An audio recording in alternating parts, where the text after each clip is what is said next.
topic natin para sa mga kababaihan. Merong amoy, makati, may discharge, tuyo doon sa maselang bahagi ng katawan. So ano ang gagawin at bakit nagkakaroon nito? Ano yung mga dahilan? Ito muna yung normal sa isang kababaihan. Yung maselang bahagi ng katawan ng isang babae ay maraming sweat gland. So pinagpapawisan din doon sa lugar na yon. So dahil may pawis, nagdudulot din to ng kakaibang amoy. Or bawat isa sa atin, iba-iba ang amoy natin. Ano ba ang normal na amoy? Dahil pawis ito, parang maasim. Hindi kailangang mag-douche, mag-antiperspirant o mag-spray dun sa maselang bahagi ng katawan. Merong mga dahilan bakit nagkakaroon ng amoy ang kababaihan. Ang pinaka-common na dahilan ay yung tinatawag na bacterial vaginosis. Hindi po ito infection, pero ang nangyayari dito, yung lactobacillus na dapat ay mas marami, kumukonte at dumadami naman yung ibang bacteria. So ang resulta, nagiging alkaline ang pH dun sa puwerta ng isang babae. Dapat more acidic yon. So mas dumadami din ang discharge. Bakit pa nagkakaroon ng bacterial vaginosis? Kasi yung hormones ng babae nag-iiba-iba. Tumataas, bumababa, depende sa kanyang menses. At pag nagtalik na ang isang babae, medyo syempre nagugulo din dun sa bacteria dun sa loob ng kanyang puwerta. So ang nangyayari pag may bacterial vaginosis, bukod dun sa amoy, yung amoy nga pala, no, parang malansa, parang ammonia o parang patay na isda, mas malansa kapag may bacterial vaginosis. Tapos yung discharge niya, minsan manipis, kulay gray or kulay white, minsan nagiging green kasi minsan may kasama ng bacteria. Fishy, parang isda ang amoy, tsaka makati. Tapos masakit o parang mahapdi kapag umiihi ang isang babae. Tatanong nyo, ano ba ang normal dun sa maselang bahagi ng katawan? Ang normal, pag reproductive age to, no? Yung vaginal discharge na nakikita, kailangan acidic yung pH, 4.5 or mas mababa pa. Yung color ng discharge, kailangan puti or malapot, tapos nagiging yellow after ng menses. Pag tinignan mo sa microscope, makikita mo may mga white cells, mas maraming lactobacilli dapat, tapos may mga iba-ibang cells, tawag doon epithelial cells. So yun nga yung report doon sa urinalysis. Or kaya, meron naman din sila nakikita yung mga round yeast, pero hindi marami, yung matatawag na round yeast spores. Pag kinulture nila, yung mga normal bacteria na nakikita, dapat konti lang yung E. coli, yung strep, tsaka yung staphylococcus at streptococcus. Dapat wala yung matatawag na infeksyon, katulad ng herpes, chlamydia, or gonorrhea. So, yun yung normal. Yung iba pang sakit, bakit nagkakaroon ng malansang amoy? Nasabi ko nga yung bacterial vaginosis, pero marami din yung tinatawag natin na yeast. Yung yeast infection naman, parang maasim yung amoy. Yung parang medyo bulok, tapos pag bumaho na, yung medyo bulok kasi naghalo na yung yeast at saka yung bacteria. May tinatawag din na trichomonas. Medyo malansa din, at nagkakaroon ng discharge, tsaka makati. Dahil nga maraming sweat glands dun sa maselang bahagi, so pawis pwedeng magdulot din ng kakaibang amoy. So kasi may mga oil glands din dahil may buhok dun sa maselang bahagi. So pag naliligo tayo, dun na lang natin isabay yung pagsasabon. So yun yung mga tips natin.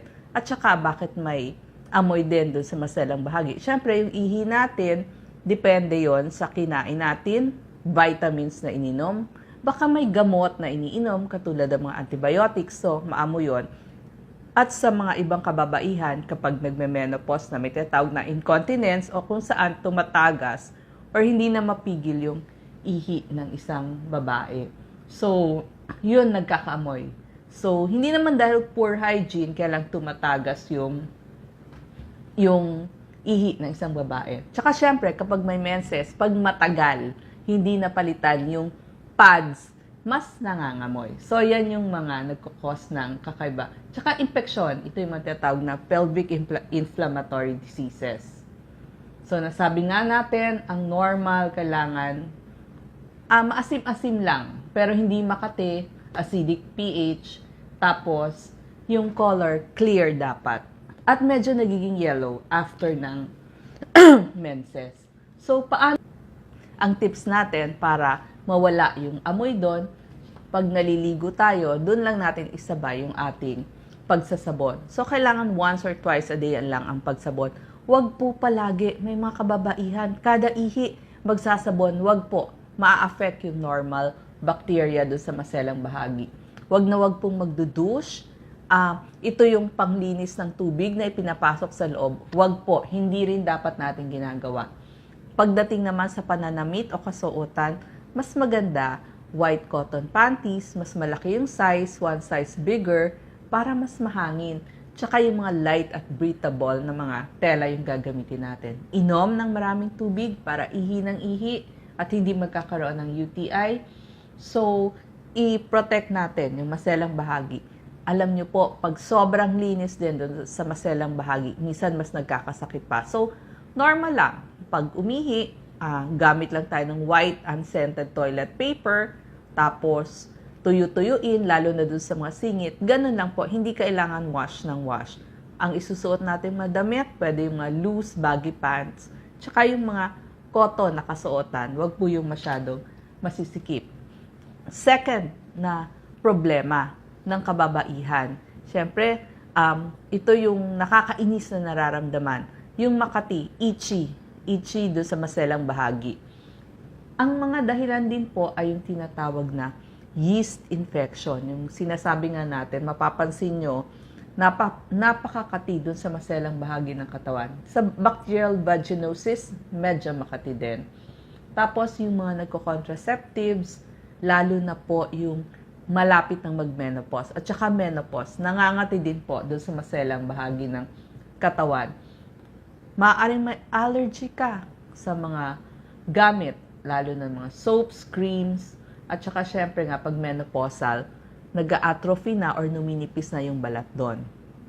Isa-isahin po natin yung mga dahilan. Yung damit, kasuotan, kapag masikip, makapal, halimbawa nagpa-pantyhose, nag-spandex, yung mga bodysuits, body shapers, girdles, yung iba nagsasocks pa, di ba, yung pantyhose. So, magkakaroon ng moisture. Magiging mamasa-masa. Lalakad ka, so may friction. Tapos, yung pang mga chemical na panlaba. So, pag pinaghalo-halo nyo yon, maaring magdulot yun ng kati doon sa maselang bahagi. Sa mga naliligo, sobrang ligo, ang ginagamit pa yung mainit na tubig. Huwag po, dapat yung katamtaman lamang yung temperature. Actually, pag nga makati, mas better yung malamig na tubig, yung gagamitin yung panglinis doon sa maselang bahagi. Kasi kapag sobrang init ng tubig, pwedeng magdulot ng dryness, iritasyon, ang mainit na tubig. Tsaka, yung pagsasabon palagi, pwedeng mag-cause din ng kati. So, pat dry lang, pati singit, sabi ko nga. Tapos, mild soap lang ang gagamitin. Yung mga irritants, kung pwede, mga mild soap din sana yung mga sabon pandaba natin. Mild soap din ang gamitin natin sa ating katawan pag naliligo kasi yun na rin yung gagamitin nyo doon sa maselang bahagi. Huwag na pong magba-bubble bath. May mga sanitary pads o yung pasador natin na pwedeng magdulot ng pangangati. So kung allergic kayo doon sa ginagamit nyong sanitary pads or pasador, pumili kayo ng ibang brands na mas hindi kayo mangangati. Yung mga nylon underwear, pabango, douche, pwede pong magdulot yan ng pangangati. Pag bumababa ng estrogen, halimbawa menopause na, so nagdudulot din yan ng pangangati. Kaya nga, ang dapat natin gawin, pumunta tayo sa ating OBGYN kasi merong mga binibigay na estriol cream. Halimbawa ng estriol cream, ito yung mga Ovestine or Vagifem, yan yung mga pwedeng gamitin at ibigay ng inyong OB. Yung pong may bulate na galing sa puwet tulad ng mga pinworms, pwede po kasi sa gabi pupunta dun sa maselang bahagi. So akala nyo nangangati kayo, baka naman po galing sa puwitan yung pangangati. So, pag may nakita kayong worms, it will cause pangangati din.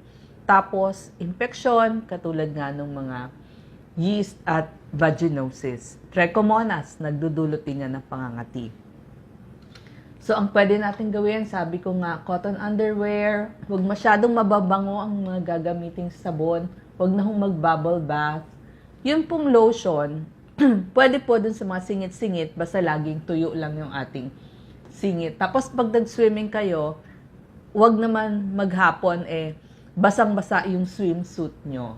Tapos, inom din palagi ng tubig. Tapos, warm water, huwag napakainit na water, gentle cleanser lang. Pumunta naman tayo pagdating sa discharge. Ang normal na discharge, kailangan clear o white in color, walang masyadong amoy, maasim-asim lang ng konti. Yellowish tint after a menses, tapos consistent, hindi mukhang kesong puti. Ang mga abnormal discharge, nagiging yellow, green, or gray ang kulay, parang cottage cheese o tinatawag nating kesong puti, o kaya naman parang mas mabula, masyadong maamoy, malansa, nagiging brown or blood stain. So, medyo nagiging abnormal ang ganitong discharge. So, ang normal, sabi ko nga, clear lang. Pag nag-ovulate tayo, pag healthy tayo, at pag pregnant tayo. Pero pag naging parang yung kesong puti, sabi nga, yeast infection. So, very white yun, di ba, yung kesong puti. So, yun, baka may yeast infection na. Pag naging gray naman, ganito yung kulay ng gray, baka bacterial vaginosis. Pero kadalasan nakikita yellow or green. So, maaring sexually transmitted infection or pwede din naman bacterial vaginosis din. Pag medyo pink, baka may konting bleeding na nangyayari, irritasyon o may pagdugo dun sa maselang bahagi. Pero pag red na, baka nagme-menses or may infection. At saka syempre, magpa-check up na tayo. Kasi pag yung discharge talagang mapulang-mapula, hindi naman menses, visit na tayo kasi gusto natin ma-check up tayo na hindi cancer yon, cervical cancer.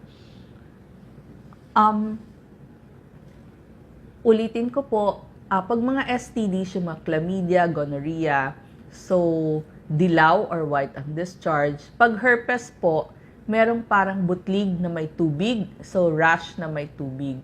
So, pag naman merong mga problema sa bahay bata, sa tubo, sa ovaryo, sa reproductive system ng isang babae, maaring nagbe-menopause, so medyo may RBC pag tinignan doon sa microscope. So, yun yung medyo pink. Pero minsan hindi mo rin nakikita. So, dumako naman tayo sa tinatawag na vaginal dryness. Ito yung pagligo, kailangan mild soap. So, may mga causes muna ng dryness o panunuyo sa isang babae. Hormones, so kung perimenopausal, tsaka menopausal. Pag din bagong panganak at nag-breastfeeding, naiiba din ang ating hormones, so nagkakaroon ng dryness. Baka meron kayong mainiinom na gamot na pwedeng mag-cause ng dryness. Yung stress, lalo na kung namayat kayo, nag-lose weight kayo, pwedeng magdulot yan ng dryness. Tapos baka may ginagamit kayong mga creams or sprays na pwedeng mag-cause ng dryness. So, pag may dryness, sa Amerika meron silang mga tinatawag na Replens, kaya lang dito walang mga moisturizers na Replens. Pero meron mga lubricants na pwedeng bilihin sa ating mga botika, katulad ng KY Jelly. Itanong lang po dun sa inyong mga pharmacist. Meron ding mga estrogen therapy para sa dryness. Yung pinakita ko nga, yung mga estrogen cream na pwede nating gamitin. So, pagligo, kailangan mild. So, pwede kayong gumamit ng lubrications, moisturizers, tapos mga estrogen creams or suppositories. Kung kailangan po ng hormone replacement therapy, OBGYN nyo ang magbibigay niyan. So, pagligo, mild soap lang. Irritants at allergy, iiwasan natin, pwede tayong gumamit ng mga gamot na anti-allergy kasi nag-allergy kayo dun sa mga sabong ginagamit nyo paglaban ng inyong underwears. Pag po nagbe-breastfeeding, sabi ko nga po, expect nyo medyo bababa yung hormone na estrogen, kaya mas magiging dry kayo. Yung mga naka-birth control pills, mas nagiging dry din sila. So, pag naging dry, balik sa inyong OB at pwedeng palitan yon. Dun sa mga hindi nire-regla ng matagal, kasi nga, nag-lose weight sila, bababa din ang estrogen, so it will cause dryness din. At sinabi ko nga sa perimenopause at menopause. Ngayon, pag naramdaman nyo na yung amoy, kati, discharge, dryness, or pagkatuyo, ano yung next nyo gagawin? Check nyo yung mga gamit nyo, kasuotan nyo, clothing, baka sobra kayong maligo. So, tignan nyo rin yung lifestyle na ginagawa ninyo. Okay? Ang gusto ko kasi magpa-check up kayo sa inyong OBGYN. So, magpa-appointment kayo. Pero bago kayo pumunta dun sa inyong OBGYN, baka pwede nyo nang isulat kailan yung last menstruation nyo, or kung pwede nga, kung natatandaan nyo pa yung previous menstruation ninyo, or kailan kayo nag-menopause, yung hormones ninyo, tapos ano ba yung mas kinakain ninyo, antibiotics, or mga madalas na ginagawa ninyo. Yan. So, isulat ninyo yan. Kailangan kasi, may dala kayong ballpen, wag ho kayong mahihiya dun sa inyong OBGYN kung gumagamit kayo ng mga pabango or lotions dun sa maselang bahagi. Kailangan isabi nyo. Kasi, makakakita kayo ng mga, yung OB, yung doktor nyo, makakakita siya ng mga clues bakit kayo nagkakaroon ng sakit. Ngayon, aalokin kayo ng pelvic exam. Kailangan ho yun. Huwag ho kayong kakabahan. Ano ba ibig sabihin ng pelvic exam? Siyempre, i-inspeksyonin yung maselang bahagi ng katawan, titignan kung may mga infeksyon. Huwag kakabahan. Relax lang po ang muscle. Hinga malalim. Pwede ho kayong pumikit kapag nakahiga kayo dun sa kung saan ine-examine ng kababaihan. May mga tanong kayo, sino bang pwedeng magpa-pelvic exam? Punta ho kayo sa doktor, oras may problema kayo. Ayoko ho yung nagsiself-medicate kayo, nagsiself-diagnose kayo, kasi lalo lang tumatagal yung sakit. Hindi naman natin makikita yung loob ng ating reproductive system. So, mas maganda, may isang doktor na sisilip doon. So, halimbawa may regla kayo, pwede ba akong magpa-pelvic exam? Yes, pumunta pa rin kayo sa inyong OBGYN. Bagong talik, okay lang ho. Huwag ho kayong mahihiya. Bagong shave, okay lang. Huwag nyo nang hintayin kung kailan tutubo yung hair doon. Buntis, okay pong magpa-pelvic exam. So, pag ho nandun na kayo sa inyong doktor, may mga test na ginagawa bukod dun sa pelvic exam, pwede po kayong i-pap smear. So, kung sa tingin niya kinakailangan ng pag-pap smear, gagawin ho yan. Tapos, baka hingan kayo din ng mga urinalysis or check-up. Sino ba ang dapat mag-pap smear? Lahat ho ng babae ay dapat merong pap smear. Kailan ang simula? Oras na maging sexually active na ang isang kababaihan. Hanggang menopause kahit menopause po, kailangan pa rin natin ng pelvic exam at saka ng pap smear. So, kailan ng pelvic exam or visit sa ating OBGYN? At least once a year. Para kung meron mang mga problema, makita agad. So, yan po ang ating mga payo sa ating mga babae. Salamat po.